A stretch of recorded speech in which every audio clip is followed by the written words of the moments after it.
Hey everybody, welcome to my Brain Talk Tuesday. Happy Tuesday, hope you're having a great day.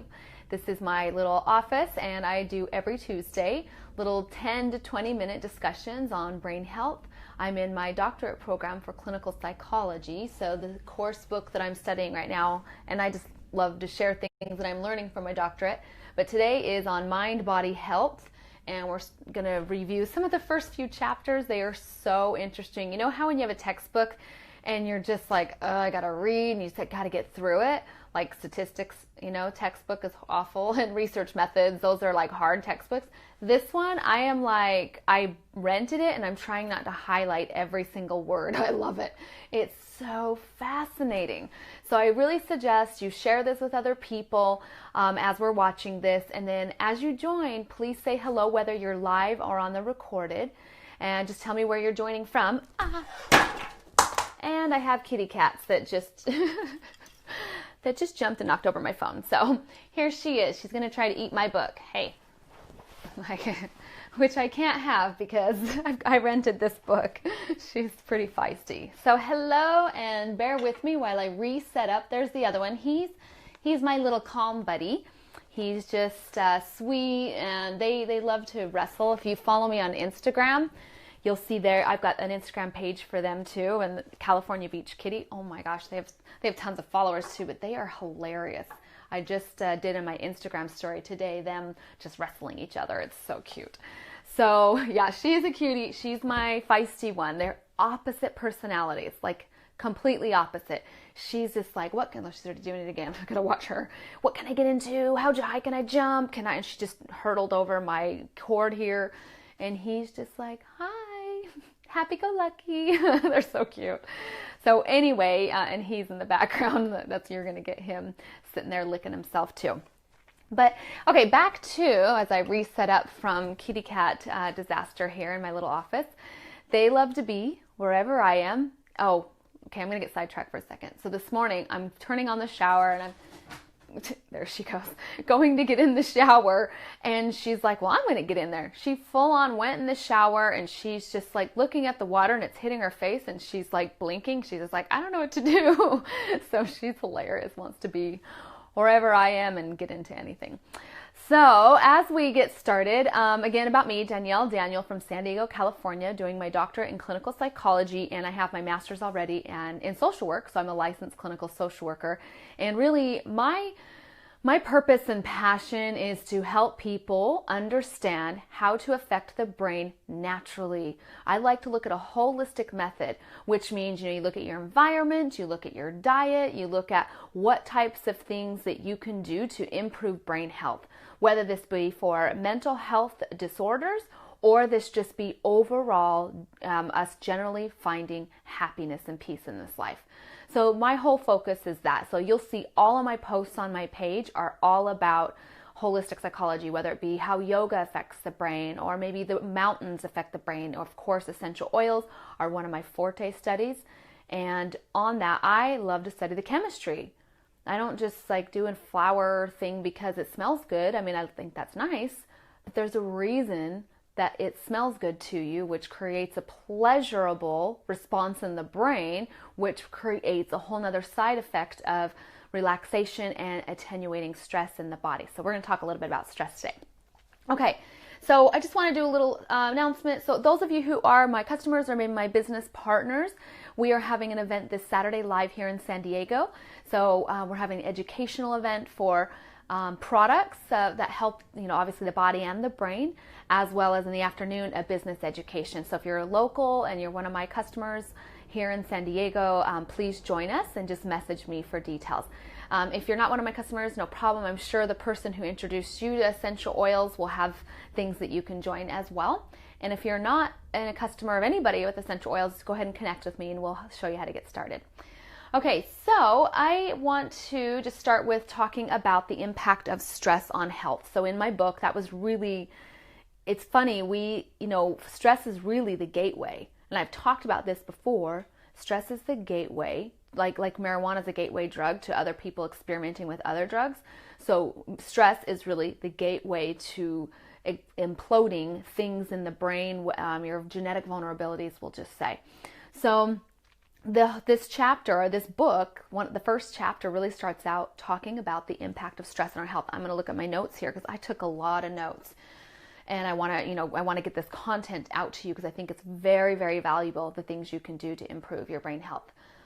So stress is the gateway because, and I love the science behind it. I like to just know the reason. I don't have to have the science, but I love to understand the reasoning of why things work. So what happens is stress suppresses the immune system, and studies show that stress is 4 times more likely to precede an infection.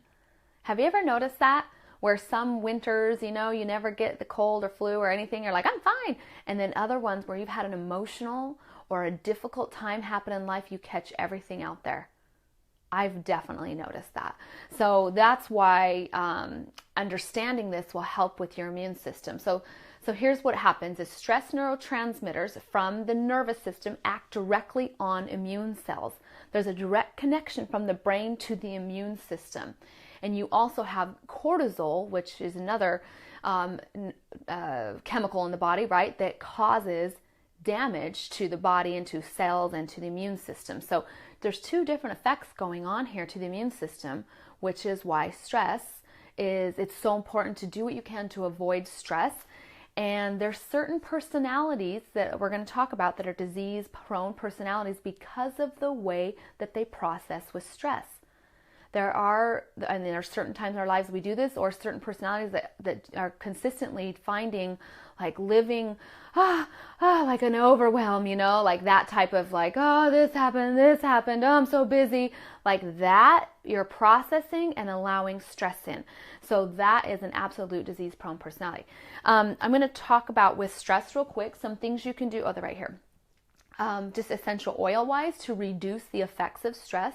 There are certain chemical constituents inside of plants that have been shown to attenuate the effects of stress, meaning they help to calm the levels of cortisol as well as those stress neurotransmitters that affect the immune system. So limonene is one of those, and so you're looking for your citruses. Limonene is a chemical compound that's primarily high in citrus essential oils. So lemon, orange, grapefruit, tangerine, all those citruses are going to be very helpful to attenuate the effects of stress. This is one of my favorites. It's a blend of citruses. It's called Cheer. Okay, it's an emotional aromatherapy one that I train a lot of therapists how to use in their practice. And then another essential oil that's been studied is the whole component of lavender. So there's quite a few different chemical constituents inside of lavender, but lavender as a whole, so this is a blend with lavender in it called Console. Lavender as a whole helps to reduce the effects of stress in the brain and the body. So there's different things, also some tree oils like sandalwood and frankincense, and there's some great emotional aromatherapy oils you can do to help reduce those effects from those neurotransmitters and the cortisol that are depressing the immune system. So hello everybody, and you know what I forgot to ask is if there's somebody on who can maybe type, be our scribe, be our commenter, and just comment in the key points that I'm talking about so we can visually see them as well. If you're on a computer, it might be a little easier, but I really appreciate someone being my commenter today. Thank you, and love seeing everybody saying hi and joining. Okay, so we've got little mischievous here about to jump up. Hold on a second. Should we say hi? Should we say hi instead of like trying to destroy everything? Look at her. I have to keep an eye on that one. Okay, so let's go into disease-prone personality. Now, research has found that the way we look at things contributes to illness. Now, I just gave kind of an example, and we know a lot of people who consistently live this way. They just live in overwhelm. It doesn't matter if like there's nothing going on. They will interpret that things are going on, things are difficult. She's like a toddler. She is like a toddler. She cracks me up. Huh. Okay, I'm trying to calm her down. She's trying to jump again. So when you live in constant, like, busy and overwhelmed, it will absolutely contribute to disease. So some things that I coach people to do that I work in my business with are to not use the word busy. When someone asks how you're doing, don't say busy. It's a way you interpret everything. We do live in a time where life is fast-paced, but you can still approach it mentally in a different way. So instead of saying, oh, I've been so busy, oh, I'm busy, I try to just tell people a little tidbit of what's been going on. Like people are like, what's been going on? And I just say, I've been actually working on the house. It's been really fun. I got put, what do you call it, shiplap up and stuff like that. And that's busy, but I don't have to say busy. Does that make sense? So I hope that's a good tip that you can take and just start applying in your life, to cut out the word busy, and then cut out the word, the other one I was going to tell you is cut out the word can't. Okay, so another part of this, what I'm going to go into in a minute, is control. So we're going to go in, let me come back to the word can't when I come to the part with control. Okay, so I thought this was interesting. A study of the personality of Adolf Hitler and Wilhelm von Humboldt found that traits of their ambition, perfectionism, rigidity, and repressed emotions boost the risk of Parkinson's and just general illness all over the body. And we know about, Hitler. He had major stomach issues, major stomach upset, was constantly on drugs for his stomach. And, I'm going to sidetrack here. If you guys have the History Channel or Hulu, find the show, oh, she's going to jump again. Find the show Hunting Hitler. Very fascinating. In 2014, they were able to release classified documents from the FBI and all over the world, people who were actually hunting him all this time, and it was a total staged. He did not kill himself in his bunker. So pretty interesting.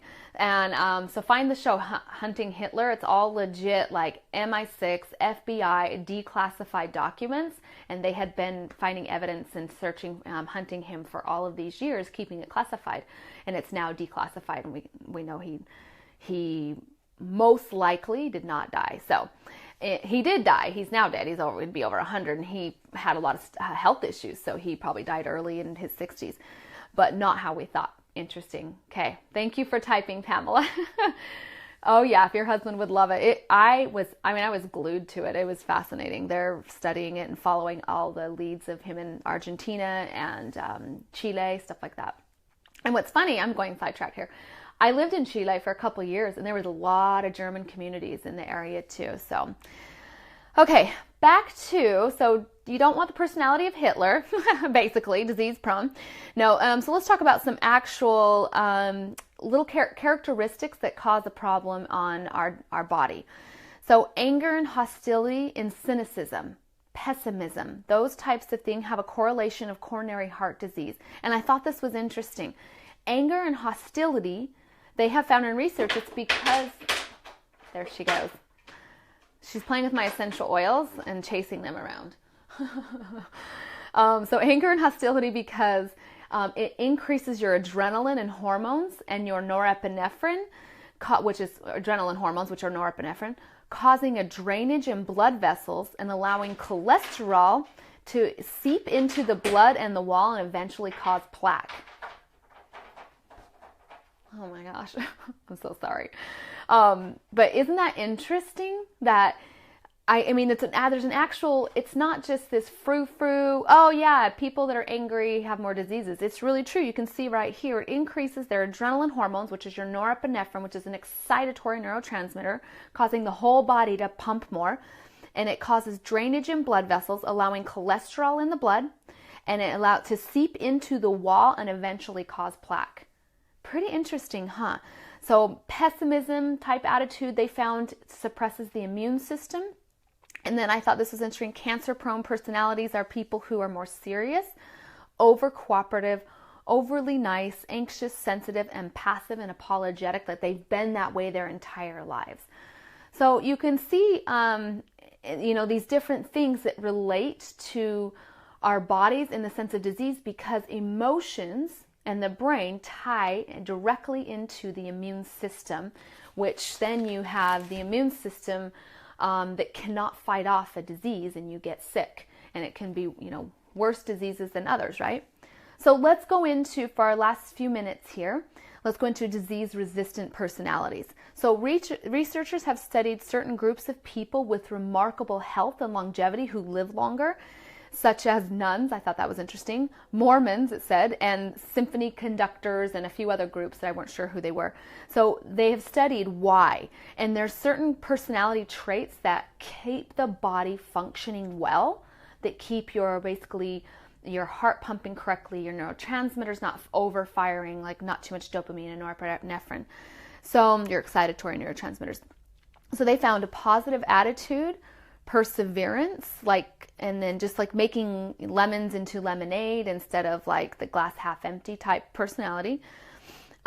People who had stronger commitment, like the personality, they were able to be committed. Yep, Julie said no alcohol and cigarettes for sure, though, and the fasting definitely contributes to that. There's lots of studies on fasting. They suggest fasting for just health purposes, let alone spiritual purposes. Okay, so people who have better commitment type personalities, they're not aloof and flaky, okay? Connectedness, able to connect with others. They have personality trait of hope. They maintain emotional control. They're more solution focused, and they have like a more positive psychology and gratitude. So those are the main personality traits that contribute to overall longevity and health.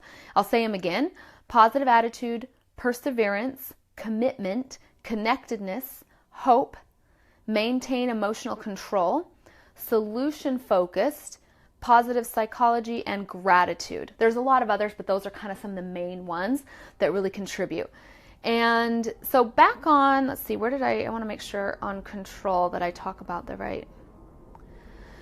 So back on control. Well, when we're able to, so the word can't is what I wanted to talk about. When we're able to eliminate things that make us feel helpless, like certain verbiage or certain situations, and we can, all it is looking at it different. You're not necessarily changing your situation. Okay? So all it is looking at it different. If you can eliminate the word can't, oh, I can't go, I can't buy that, or I can't, if you can say other things besides the word can't, like, I'm choosing not to go. It brings back control for you. I'm choosing not to go to that event because I choose to do other things instead, or I choose to relax at home. Or instead of I can't afford it, just say, I choose to not buy that right now. Maybe one day I will. So do you see the difference in taking control? Can't is this helplessness. And so if you want the improving positive psychology, taking the word can't out is going to be huge. For maintaining emotional control, I'm going to end with that in just a second. Let me finish one more part. So my suggestions to develop these traits even more, I'm constantly wanting to develop these even more, is, when you feel anger or other negative emotions, here's what I highly suggest that will absolutely help. I want you to grab an emotional aromatherapy oil, okay? Any type of, essential oil. I highly recommend it be a grade like this that is a way better quality than your store-bought that's going to have synthetic or synthesized compounds in them. So grab an emotional aromatherapy and go into a private space. And if you don't have that, then just go into a private space in your head, but maybe it's in your car, maybe it's in a closet. If you've got kids, lock yourself in a closet. You need 5 minutes to lock yourself somewhere that you can have some peace. Breathe your oil in. I got another cat trying to knock down my table here. Put some on the pulse points on your neck and just shut your mind down and eliminate, just breathe and shut your mind down, okay? And what that's going to do is calm the neurotransmitters that had been welling up inside of you. It's going to tell your brain, oh, okay, we actually don't need to be on fight or flight. We don't need any more norepinephrine. It's going to still pulse through your body, but you're going to have that moment, that's 5 minutes, to tell the brain's going to shut off from doing that reaction so that you can come back and keep control. I see all the hearts going by. Thank you. That's awesome. I don't know what for, but that's awesome. So what I wrote here is breathe deep, smell, and relax. That's absolutely going to help, again, with that health and that longevity. I also suggest to start a little gratitude notebook. Write one thing a day. And the reason I say one thing is because I'll tell you, the hardest part about doing this is just sitting and writing one thing real quick. If you're like, I got to write 10 things, that's harder. It's harder when you think about it, but it's actually not hard to do. When you write one, what happens? Oh, well, this too. Oh, and this too. And then you're just like in the mode. So if you can just tell yourself, just write one a day, that's it. You'll end up writing sometimes one, sometimes 20. But the hardest part of doing that is just actually grabbing it and doing it. Once you start doing it, it's totally easy. So that will help change that mindset from half empty to half full. Okay. And I think most of us really will focus and try to be in that mindset, but things come up and just trigger you. And that's when we need these things the most. It's not when you're on a cruise ship laying out on the sun. Oh, you don't do that. Now I've got the little guy trying to jump on this little table. They're so curious about everything up here. Okay. And we're on the table. So it's not like we live on a cruise ship, like I said, just laying out in the sun and enjoying, all that. We live in tumultuous waters sometimes, and it's a lot harder to maintain the gratitude and the peace, and the breathing when we're in tumultuous waters. That's why you got to practice it even when you're on the cruise ship. Okay. Thank you for leaving my table alone. All right. So, what else did I write in here? Okay. And then the next thing I wrote down, this is close to our last thing, is in a perceived negative situation, find the positive. And I just practice focusing on trusting that things just turn out how they're supposed to turn out. Let me give you an example. I had an appointment that I had booked. This just happened yesterday, so it's a simple example. I had this appointment that I booked with this NP who specializes in hormone balancing. And since I just had surgery, it's really disrupted a lot of my hormones. And I had booked this in September, so 4 months. She didn't have an opening till January. I wanted to get in right after my surgery, which was in October. And so I booked in September, and they're like, her first opening is January, 20, whatever yesterday was, 22nd. I'm like, what? I'm like, fine, I'll just take it, So I've been kind of looking forward to this appointment. And they called me yesterday morning, 4 months waiting, right? They called me yesterday morning and they said, hey, so-and-so ended up having to cancel her day, so we need to reschedule you. And I was like, what? I waited 4 months for this. Stop trying to jump on this table. And there's plenty of things to jump on. And here, I'll show you my little cute. He's a little lover boy. Hi. See, he's a little hunky monkey, huh? Hi. Be good. He's not as feisty. He's a sweetheart. So anyway, she says, yeah, we'll just have to reschedule. And I'm thinking, okay, well, they have to. No, patients have waited for a long time. I waited 4 months. And so I'm thinking they're going to reschedule me. They finagled some openings. I'm like, they wanted to reschedule me for like 3 months out again. I'm like, what? And I just was like, no, forget it. I'm like, never mind. I'm just not booking it. And when I got off the phone, I was upset. And then I said, you know what? I had to change my perspective right away instead of being upset. And I just said, it's probably meant to be. I must not be meant to go in there and, it's just, maybe it's not necessary, that I'm going to work it out on my own, with natural stuff that I'm doing instead of trying to do all these other things. So I just shifted my focus on it, and that's it. So if you shift your focus on just trusting that things happen in your path for a reason instead of getting upset about things, it will help as well to shift this whole mindset with disease-resistant personality. And then last two things I want to say. Blame. Blame's another one. Taking responsibility, that's that control. When you blame, that's that loss of control. So when you blame, like, well, they did this and they did, just take out blame completely and own every aspect of what it is going on in your life. It will be so empowering. And when you can take back that control, again, you create that disease-resistant personality. So just the last thing I want to say in this, it just takes practice in strengthening those skills. We're human, and our human existence was meant to have these challenges, health challenges. It's not because you've done anything wrong. It's just because it's life. So they say, how come good things happen? How come bad things happen to good people? There's no such thing. It's just life. And when we can look at things with the more positive aspect and just trusting that things are working out for you the best way they're supposed to, it will absolutely change the health of your body. After my surgery, it was really life-changing for me. A lot of the things that happened, it was pretty traumatic for me to go through all of that.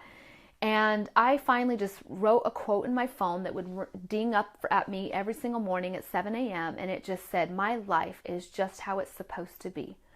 And I have that dings up on my phone. I just put it to repeat every 7 days a week, because I was really struggling with that this happened to me. Not because, people don't have surgery, but I had really, I'm going to share something personal. I had really had high hopes that I would have, my own kids in this life. And having the surgery took away that possibility for me, and it's been emotional. So with that being said, I just had to write something in my phone that said, my life is exactly how it's supposed to be, instead of going, oh, I lost all the, instead of focusing on all the loss, I just focused on my life is just how it's supposed to be. And I'm still going through, the emotions of the change in my hopes and expectations, but I'm trusting and I'm being more positive through that tumultuous ship ride. And because life is just, it's not a cruise ship. So I hope that helps. And I just love connecting with you guys and sharing what I'm learning in my doctorate. And yeah, have a great day. We'll see you next Tuesday for our 10-minute talk. And thank you so much for your being on and saying hello. And you're welcome, everybody, and for being my commenters on here. I'll go back and look at your comments and questions. I only am able to do that for the first 24 hours because I'm in my doctorate now full time, and I'm not on Facebook as much. But I love connecting every Tuesday with you. Thanks so much, everybody. Bye-bye.